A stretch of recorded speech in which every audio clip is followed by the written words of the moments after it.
Final by V initial. আমরা দেখো এটা একটু আগে পড়ে এলাম, তাহলে এখানে বলতে পারবে ফাইনাল ভলিউম কত? হিয়ার দেখো এখানে ভি ইনিশিয়াল দেখো আমরা V1 আর ফাইনাল কত গো? বাট V8 কে বলো?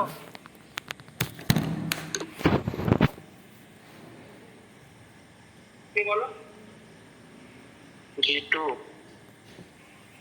হবে। গ্যাসটা কি সবটাই বি কর্নারে চলে যাবে, এ কর্নারে কি থাকবে না? কি গো? V1 minus V2 V1 plus V2 minus V1 হচ্ছে না sir V1 plus V2 stop পাম্পটা খুলে দিলে কি গ্যাসটা সবটাই বি কর্নারে যাবে? যাবে না তো, সেখানে এ তেও থাকবে বি তেও থাকবে, মানে টোটাল ভলিউম হবে V1 plus V2। তাই ফাইনাল ভলিউম আমি V1 plus V2 বলবো, তাই না? ঠিক আছে গো? হ্যাঁ স্যার। তাহলে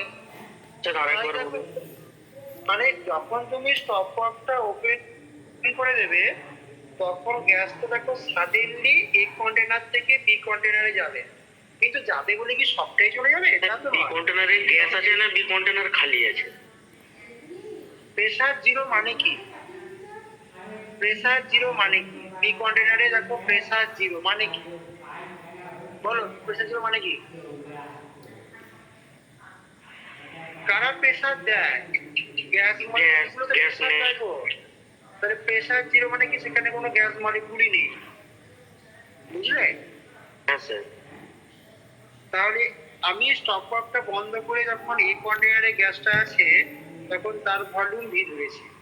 স্টপ পাম্পটা খুলে দিলে গ্যাসটা কিছু পরিমাণ এ থেকে বি কন্টেনারে যাবে, এক্সপানশন হবে, কিন্তু সাম্যাবস্থায় যখন আসবে তখন এতেও গ্যাস থাকবে বিতেও থাকবে, মানে আমরা total volume of the container তখন V1 plus V2 বলবো। তাই দেখো ফাইনাল ভলিউম আমি V1 plus V2 বলেছি। তাহলে এনট্রপি চেঞ্জ কত হবে? ডেল্টা এস এন আর এল এন, এটা V1 plus V2 by V1। এইরকম ফর্মুলা আমাকে কিন্তু অ্যাপ্লাই করতে হবে।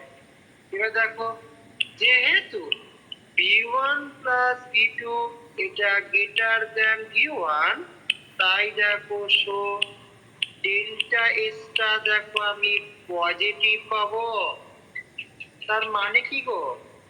যে ফ্রি এক্সপানশন প্রসেসে এনট্রপির মান কিন্তু সব সময় বেড়ে বেড়ে যায়, পজিটিভ হয়। So entropy increases, so entropy increases for any pre-expansion process। তাহলে এইগুলো একটু ভালো করে পড়ো। এর পরের দিন আমি একটা অঙ্ক দেব, দিয়ে একটা অঙ্ক সলভ করাবো। আজকে এইটুকু থাক, কারো কোনো ডাউট থাকলে বলো। কারো যেহেতু কোনো ইন্টারনাল পরীক্ষা হয়েছে, আশা করি কোনো ইন্টারভিউটা হবে না।